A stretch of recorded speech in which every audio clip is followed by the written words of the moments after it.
Всем привет, с вами Ганзи, и это новая серия сюжета «Цепи судьбы». Сегодня серия могла не выйти по причинам того, что я был очень занят целый день, и у меня оставалось мало времени на запись, монтаж, обработку и выпуск этой серии. Но сбор на эту серию я не отменял, и они сделали это. Я запустил стрим, на котором решил поотвечать на вопросы, и возможно, если бы вы собрали бы на серию, то я бы ее выпустил, но я не думал, что вы справитесь. Но вот эти герои, которым вы должны быть благодарны, сделали это. Особенная благодарность отдельно Ханавара, потому что он добил большую часть полоски сбора. И можно сказать, что он заставил меня выключить стрим и пойти озвучивать эту новую 18-ю серию, которая начнется прямо сейчас. Ну и также вы не забывайте ставить свои лайки, писать комментарии, подписываться, делиться с друзьями и включать VPN, если вы с России. Это важно, это очень важно. Цепи судьбы. 18-я часть.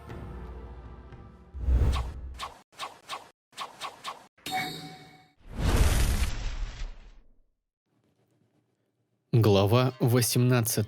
Новый напарник.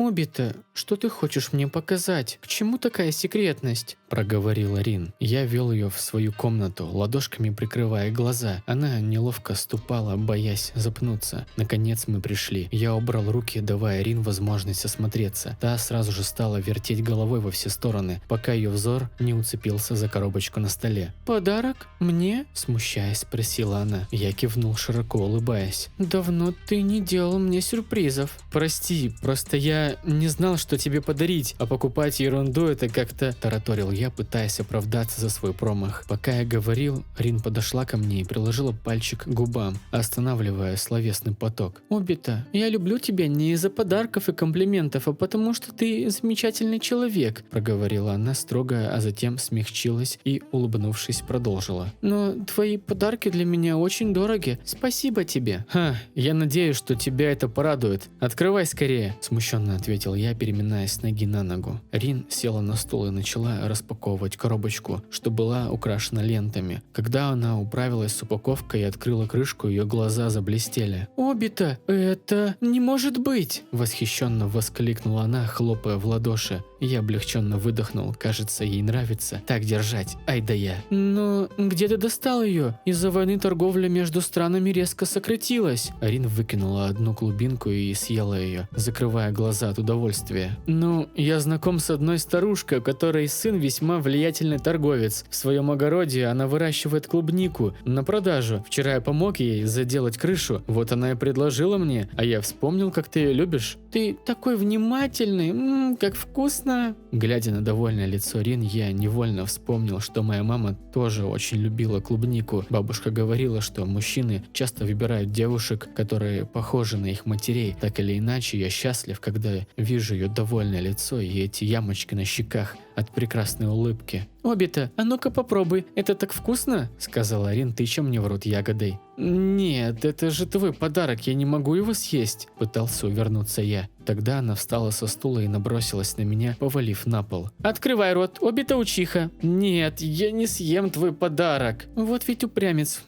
Хорошо, тогда поступлю так». Рин сорвала зеленую шапочку и сжала ягоду своими губами так, что та выступала, после чего приблизилась ко мне. Внутри меня все перевернулось от удивления, и я открыл рот. Рин тут же вложила туда злочастную ягоду, при этом целуя меня. Ее губы были такими сладкими, теплыми и влажными. После этого она встала, вновь села на стул и, поправив прядку каштановых волос, спросила: «Вкусно же?» «Да, очень», — ответил я, чувствуя, что мне стало очень жарко. «Теперь не будешь упираться и поешь их со мной?» «Только если это будет как сейчас», — заявил я. «Да что ты говоришь?» — щурясь проговорила Рин, хитро улыбаясь. «Я думала, что мальчики должны проявлять инициативу». Я встал с пола и приблизился к ней. Стоя позади, положил руки на плечи и начал их поглаживать. «Обита, как думаешь, скоро закончится война?» – тихо спросила она. «Думаю, да». «Почему-то мне стало сниться, будто бы я видела, как тебя там, в той пещере, придавило камнями. Знаю, это просто мой страх, но после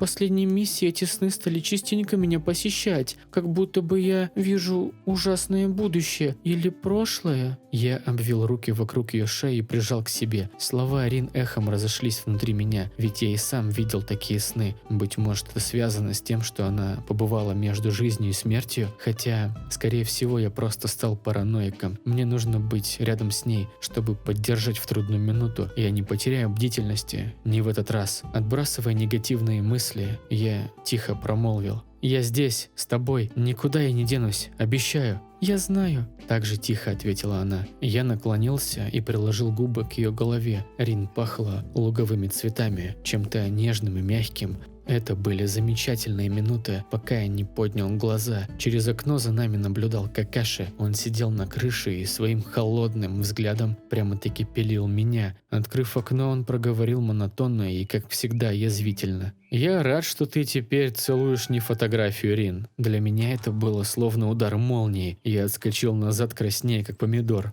«Ты заткнись! У тебя вообще никогда девушки не будет, и какого черта? Давно ты тут сидишь?» «Минуту, может больше», – пожав плечами, ответил мой друг.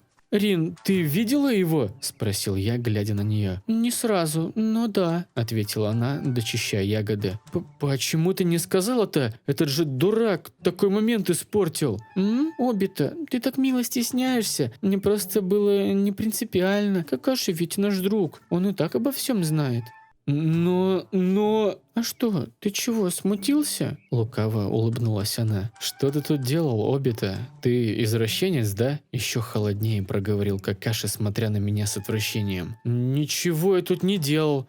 Дурак, Какаши, ненавижу тебя!» Рин звонко засмеялась, довольная своей выходкой. Какаши покачал головой, но тоже улыбнулся. Я, нахмурившись, уселся на пол, приглашая друга войти. Тот пролез в комнату, оставляя обувь на крыше. Рин протянула нам ягоды и мило сказала: «Вот, кушайте. Если не съедите, то я очень расстроюсь». Я и Какаши переглянулись. Тот пожал плечами и с благодарностью принял ягоды. Я же, сдавшись, пожал плечами и тоже взял парочку. Все вместе мы весело ели сладкий и вкусный подарок Рин, который она разделила между всеми. Так пролетело немного времени. Какаши встал с пола и достал бумагу. Мы удивленно взглянули на него. «Ты чего это?» – спросил я. «Утром отчитывался за выполнение миссии. Я ведь Джонин, если ты забыл». «Фу, хвостун, у тебя был шанс. Так вот, Минато-сенсей попросил тебя прибыть в офис Хокаге». «Да? Когда?» Минут 5 назад». «Что? Ты раньше сказать-то не мог?» «Ну, клубника была очень вкусной, да и мне тоже надоело весь день бегать по деревне». «Ах, Какаши!» – воскликнул я, набрасывая на себя куртку. «Вот мы и стали соучастниками вечных опозданий Обита», – добродушно пошутила Рин. «Меня ж точно отчитают. Ребята, подождите меня тут, пожалуйста». «Да, с радостью», – ответила Рин. «Конечно, у меня на сегодня больше дел нет». Я вылетел через окно, желая сократить путь. Надеюсь, за мной не выслали отряд Анбу. Изрядно запыхавшись, я влетел в административное здание. Один из членов Анбу стоял у входа. «Обита Учиха?» «Да.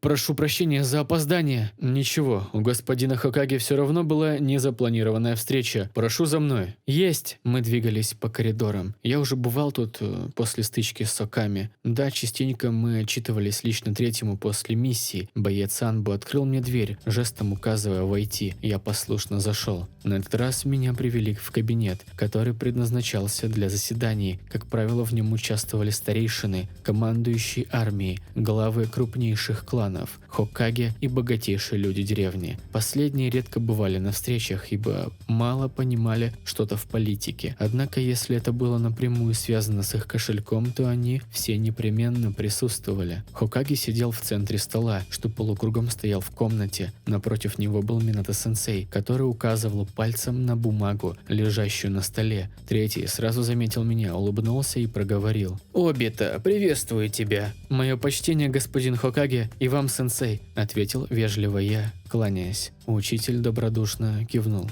«Ты изрядно задержался. Что-то случилось?» – спросил третий. Да были некоторые обстоятельства». Минато ушел от проверяющего взгляда главы деревни, зная мою тенденцию опаздывать по невероятным причинам. Я же вновь проклял Какаши за его своеобразный юмор и пообещал себе надавать ему тумаков. Так или иначе, я бы хотел поблагодарить тебя. А, поблагодарить за что? Удивился я, ибо ожидал худшего. Ты так скромен, это радует, но сейчас это ни к чему. Минато, прошу, объясни ему. Есть, Обита. Помнишь ту карту, что ты передал мне, которую достал у вражеского командира? Да, она оказалась не просто важной, а решающей в этой войне. Сейчас наши разведчики проверяют подлинность информации, и уже достоверно известно, что многие данные верны. Я рад, но разве после потерь на мосту Канаби враг не должен сменить стратегию? Логично вопросил я. Да, подтвердил третий, закуривая трубку. Так и есть, но лишь в мелких группах, которые совершали диверсионные задачи. Чтобы перенаправить большие группы шиноби, требуется время. Сейчас их штаб в весьма затруднительном положении. Мы же не стали ждать у моря погоды и решили напасть. Наши силы уверенно отодвигают противника по всей линии фронта. Вот как? Обрадованно сказал я, чувствуя, что конец войны близок. И во многом это твоя заслуга. Нет, вовсе нет. Без моих товарищей я бы не справился. Прошу вас учесть их огромный вклад, проговорил я, почтительно прося. Минато улыбнулся и взглянул на господина Хокаге. Тот, понимающе кивнул и продолжил, выпуская терпкий табачный дым. Ты очень доброе дитя, я давно это заметил. Не волнуйся, твои товарищи тоже будут вознаграждены по заслугам. Это я тебе обещаю. Спасибо. Однако сейчас речь идет о тебе.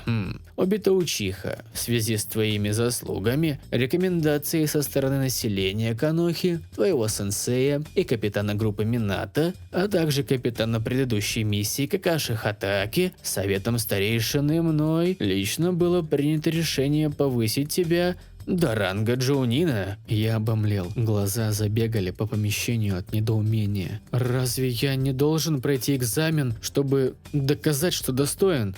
Обычно такое тоже практикуется, ответил Минато-сенсей. Но сейчас у нас нет возможности провести экзамены. Вдобавок, я уже давно говорил третьему Саме, что твои навыки превзошли уровень Чоунина. После последней миссии мои оставшиеся сомнения полностью отпали. Обита, твои навыки весьма пригодятся нам в этой войне. Хоть враг и слаб, но все еще опасен, поэтому не бойся. У тебя уже есть все необходимые знания и умения, а с остальным освоишься со временем. Да, я понимаю. Стоп, меня даже Какаши рекомендовал. Именно, мне даже больше показалось, что в своем рапорте он тебя на роль Хокаги предлагал. Никогда не слышал от Какаши такой похвалы, даже придраться не к чему. Задумчиво проговорил сенсей, прикладывая руку к подбородку. Итак, Обита, пора решать, произнес третий, выпуская табачный дым. Я опустил голову. В прошлый раз я осознавал, какую цену я отдам за этот ранг, и не был морально готов, ибо не знал, выживу ли вообще. Теперь, когда время двигаться дальше, необходимо принять ответственность. Мой лучший друг поручился за меня, стараясь аргументированно выставить меня в лучшем свете. Уверен, он не рассказал о нашей словесной перепалке в лесу. Время пришло. Я благодарен вам, третий Сама, и со всем почтением принимаю решение совета, и ваше в том числе. Замечательно, с облегчением выдохнул Хокаге. Ты не представляешь, как меня это волновало. Правда? Да, каждый день, когда прогуливался по улице, со мной говорили множество долгожителей нашей деревни. Каждый из них спрашивал о тебе, стал ли ты джунином. Их негодование не знало предела, когда узнавали, что это не так. Они могли часами расписывать, какой ты хороший мальчик. Думаю, еще немного, и мне бы стали приходить гневные письма. Я прикрыл лицо руками. Мне было ужасно стыдно. Ниндзя, которого продвинули старички. Вот как прозовут меня потомки. Еще и люди из-за меня переживали. Минато и третий звонко засмеялись. «Не переживай, Обита», – подбодрил меня сенсей. «Это значит, что ты много для них значишь. Забота о ближних всегда возвращается, и я горжусь тобой». «Спасибо, сенсей», – откашлялся третий после непродолжительного смеха. «Что ж, с этим решили. Жилет получишь на складе. Теперь перейдем к более важной теме». «Я еще нужен?» «Да, понимаешь, дело в том, что сейчас деревня экстренно нуждается в грамотных капитанах. Из-за удачного выполнения операции и захвата важных бумаг было решено действовать незамедлительно. Нашим силам удалось освободить деревню скрытой травы. Те согласились нам помочь. одолеть шиноби камня и поставить точку в войне с ними. Но, насколько знаю, проговорил я, вспоминая материалы из учебников, эта деревня весьма небогата в плане военной силы. Это так, согласился Минато. Но они обладают сильными специалистами в области тактики и дипломатии. Именно поэтому, продолжил третий, их помощь нам нужна. Они одни из немногих, кто могут просчитать шаги шиноби из скрытого камня, а нам сейчас это необходимо. В условиях резкой нехватки людей наш единственный шанс — это точный удар в самое уязвимое место.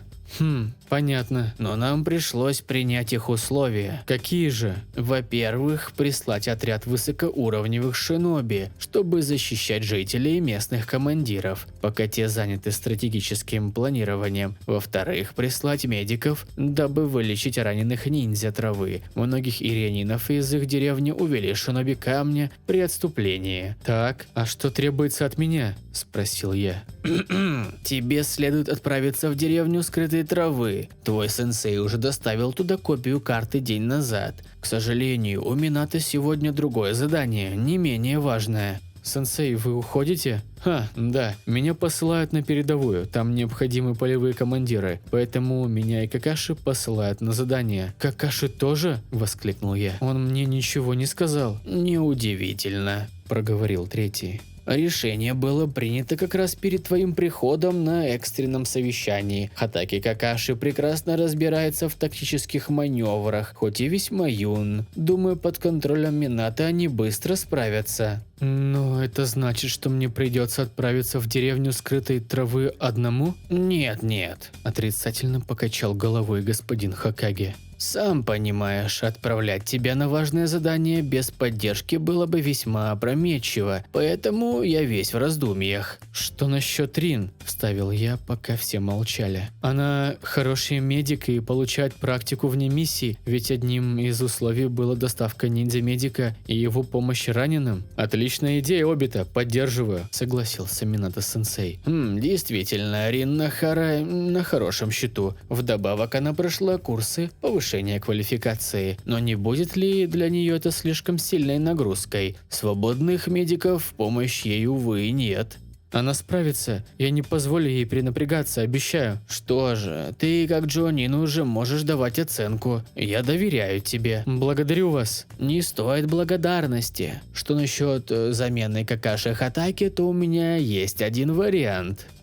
Какой? Еще один юный гений. Он уже достиг ранга Чунина, и я готов порекомендовать его в качестве твоего напарника в этой миссии. Он так хорош? Да, хоть ему и 6 лет, но он весьма талантлив. Более того, вы с ним из одного клана. Правда? Кто же он? Позволь, я лично тебе его представлю. После этого прошло пару минут, и в дверь вошел мальчик. На вид ему было не больше 6-7 лет. Короткие растрепанные волосы черного цвета, овальное лицо с довольно широким носом. Его большие темные глаза имели черные выделяющиеся ресницы, торчащие кверху. В целом он внешне был похож на типичного представителя нашего клана. Носил темную рубашку, на спине у правого плеча виднелась танто, короткая катана, темные штаны. Его клинок держало кожаное крепление, которое перекидывалось на грудь через оба плеча. Лицо мальчика было весьма сосредоточенным и внимательным. Он тут же почтительно поклонился третьему и нам. «Здравствуй. Познакомься, Обита, это Чунин, Шисуи Учиха. Он будет в твоей команде на время этой миссии». «Приветствую вас, капитан», – поклонился Шисуи. «Надеюсь, смогу оправдать ваши ожидания и не подвести господина Хокаге». Конечно, мы обязательно справимся», – сказал я, не привыкший к такому формальному и учтивому обращению. «Замечательно. К миссии нужно приступить сегодня. Надеюсь, ты понимаешь, почему это так срочно?» «Да, третий сама, понимаю. Примусь за задание, только соберу все необходимое». «Хорошо. На складе также можешь выбрать оружие, карту местности, в общем, все необходимое». «Успехов, Обита», – проговорил сенсей, улыбаясь. «Мне же надо найти Какаши». «Учитель, он и Рин сидят у меня дома. Я сообщу ему о том, что вы его искали». «Да? Отлично. Скажи ему, что я буду у главных ворот через час». «Есть». Будьте бдительны и помните, сейчас нам нужна ваша сила и способности как никогда. Мы не подведем вас, господин Хокаге, проговорил Шисуэ.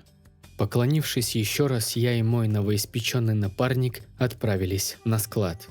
И на этом продолжение следует. Серия получилась такой короткой, потому что у меня было очень мало времени, и я бы физически не успел бы обработать, смонтировать, так как на данный момент, на момент записи у меня уже час ночи. Но не расстраивайтесь, я знаю, что делаю, потому что завтра вас ожидает часовая серия. Да, опять же благодарите донатеров, они сегодня на стриме заполнили эту полоску до конца, но ключевую роль для этой часовой серии сыграл опять же Шиноби под ником Ханавара, за что можете выразить ему благодарность в комментариях. 19-я часть будет часовая, и это повод радоваться. С вами был Ганзи, и еще услышимся.